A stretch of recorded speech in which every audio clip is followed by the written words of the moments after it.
first Assassin's Creed featured a large, open world where you tried to unravel the mysteries of the Templars in 12th century Jerusalem. It was a very ambitious title, but it did fall short of expectations due to a lot of repetitive gameplay. Ubisoft Montreal is back with a second Assassin's Creed tale. Once again, you play as Desmond, a descendant of a long line of assassins. Instead of playing as Altair, this time you're going back to the Italian Renaissance to play as Ezio, a man who's not actually normally an assassin, but who's driven to become one due to some tragic events in his life. A pity we could not let your father live to see it. You're gonna have a lot more toys to play with in Assassin's Creed 2. For one thing, it's a sequel, so obviously one blade is not enough. This time you get 2 Assassin's blades. That's right, double the fun! But there's a lot more to it. You're gonna get a lot of really cool toys because your best buddy is Leonardo da Vinci. Yeah, you know, the guy from the Da Vinci Code? That's right, he's your best friend, and all those crazy inventions that he dreamed up back during the Italian Renaissance are gonna come true for you. That includes his famed flying machine, which, you know, was only a concept drawing back in the days, but through the magic of video games, you gotta actually experience it and fly it. A lot of the familiar gameplay elements from the first Assassin's Creed are back, but they've all been improved slightly. You're still gonna be able to climb up buildings, run around rooftops, but it's all gotten a little bit more complex, and it starts with the AI. Now in the first Assassin's Creed, you jump in a bale of hay, and you were fine. Now there are guys called Seekers who will actually go out and stab that bale of hay just to see if some guy's inside. The good thing is, when you're in a hiding spot, you can kill guys too. Now combat's also been upgraded.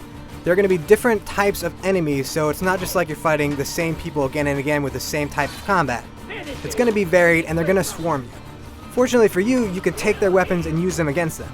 Now, you're still a stealth guy, so you don't want to actually grab like a halberd and kind of run around, you know, rooftops with it, but you can use it for a second just to stab a guy through the gut and take care of him.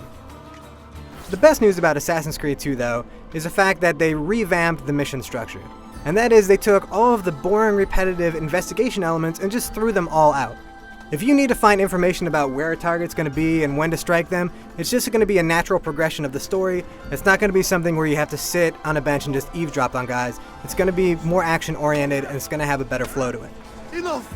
I yield! I yield! And we know for sure that this game is going to take place at least in Florence and in Venice. And the E3 areas were taking place in Venice. And of course, Venice is famous for its canals.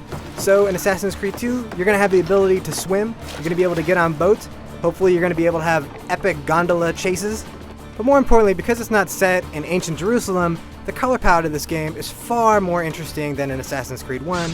As you can see, the E3 demo takes place during a festival. There's fireworks going off. There's lovely blues and greens and color actually in the world. And the crowds have a lot more animation and a lot more life to them. They feel more alive. They're not just walking around mindlessly from place to place. They actually have stuff to do now.